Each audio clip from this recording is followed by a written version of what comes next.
Hello, everyone, and welcome back. So we're looking at square roots, powers, and exponent laws, and we want to talk about exponent laws in this video. And so we want to first talk about the product law. This is one of the exponent laws that we want to explore. And I really want to stress exponent laws because they appear again in grade 10, again in grade 11, and again in grade 12. So you can imagine how important it is for you to be able to solidify this. I've worked with students where they're now in grade 12 and they don't have stuff from grade 9. And so this is why they're doing really poorly. So I really want you to focus on this stuff, okay? So the product law says that if I have powers of the same base, okay, what does that mean? So I'm going to write the rule down. Powers of the same base when multiplied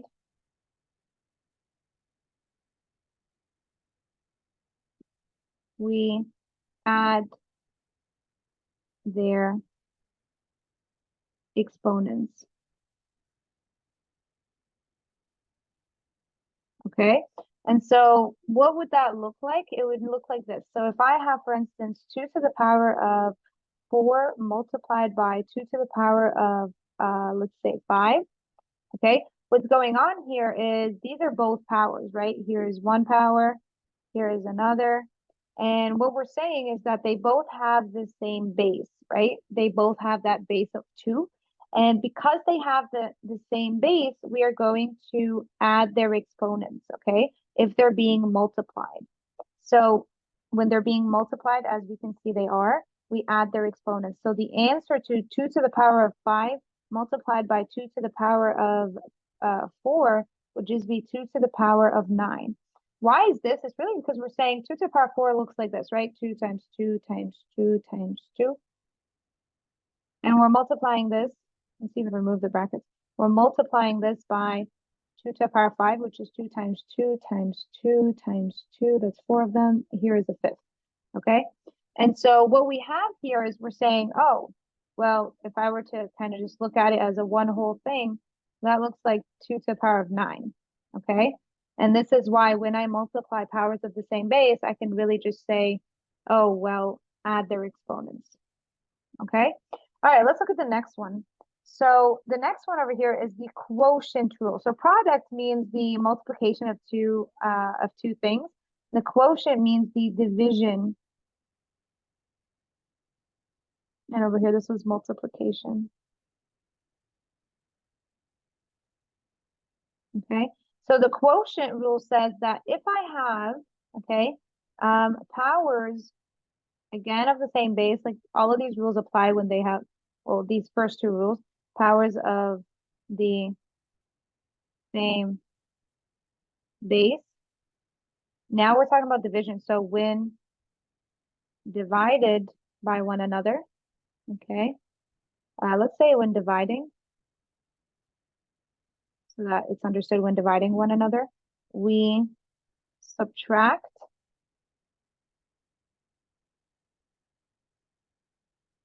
their exponents. Okay, so how does this work? It works like this.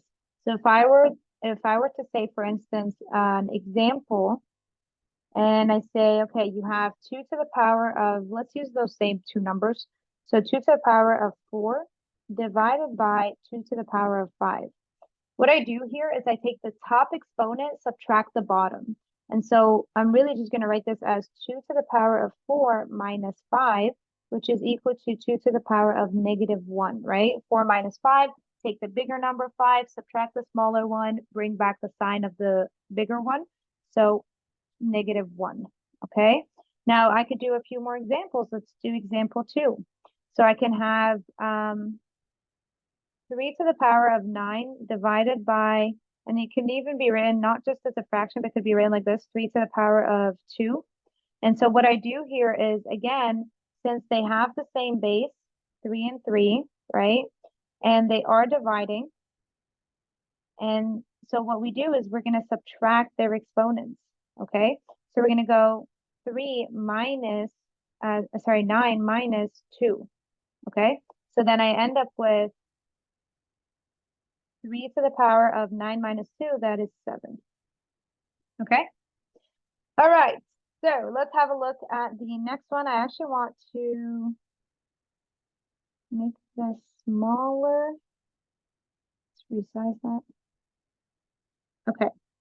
So let's have a look at the last one that we have here, which is the zero exponent. So when I have a zero exponent, this means that I have something like this, like